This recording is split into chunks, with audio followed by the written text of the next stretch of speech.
সুপ্রভাত বন্ধুরা, সবাই কেমন আছেন? আশা করি সবাই খুব ভালো আছেন, আমিও খুব ভালো আছি।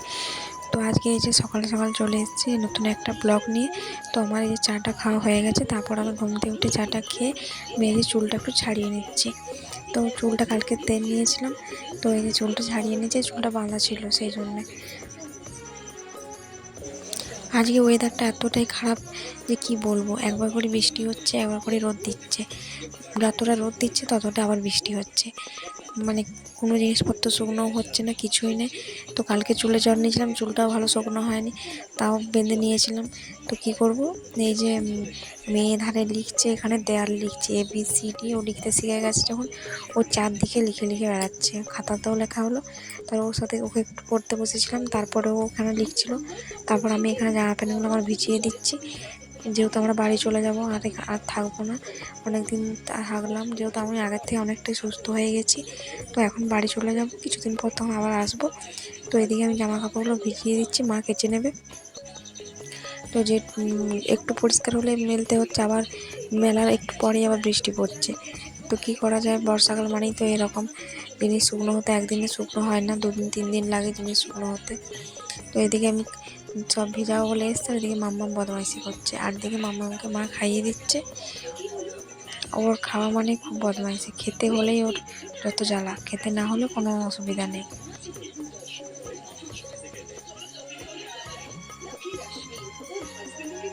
তো ওইদিকে সাবান জলটা নিয়ে আমার গায়ে মাখাতে আসছে।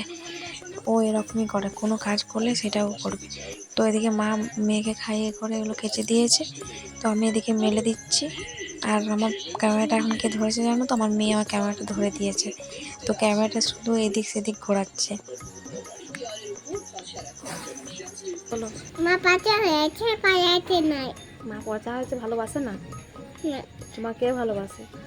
আমার মাইনি ফায়াছে, দাদা ফায়াছে। না, মা রাখে, আমি ভালোবাসি না? আমি কি হয়েছি? পাটা হয়েছে। পচা হয়ে গেছি? তুমি কি আমার একটুও ভালোবাসি না? না, হ্যাঁ ফায়াছে না। হ্যাঁ। মা ঠিক আছে। তারপর এদিকে মাম্মামকে স্নান করিয়ে দিচ্ছি, কারণ মা রান্না করছে, আর ও স্নান করতে অনেক সময় লাগে। তো সেদিকে মায়ের দিকে আজকে রান্না করতেও দেরি হয়ে গেছে, ওই জন্য আমি চানটা করিয়ে দিচ্ছি বসে বসে। আর ওই যে খুব বদমাইশি করবে, সাবান মাখবে তো মাখবে, তেল মাখবে না। তো এই যে করছে, আর ও শুধু চিৎকার করছে, আমি একাই করব, তুমি ছেড়ে দাও, তুমি পারবে না, আমি একাই করবো। আমি শোনো, আমি একটু করিয়ে দিই, তারপর তুমি নিজে করবে, দিয়ে বলতে ওকে আমি আরও করিয়ে দিচ্ছি। তো আমি ওকে স্নান টান করে আমিও স্নান করে নেবো, তারপর কিছু জামা প্যান্ট আছে ওগুলো আয়রন করতে হবে।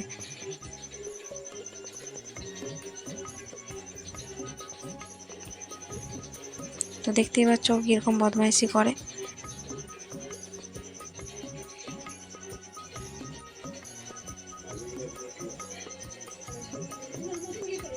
তো এই জামাগুলো চান টান হয়ে গেছে, দিয়ে মামামের কটা জামা ছিল, মানে এই জামাগুলো সুতোর জামাগুলো, তো এগুলো কাচলে জড়ো জড়ো হয়ে যায়, সেই জন্য একটু আয়রন করে নিচ্ছি। ও আর আমারও কিছু কুর্তি আছে, সেগুলো আয়রন করে নেবো। তো চলো ব্লগটা দেখতে থাকো।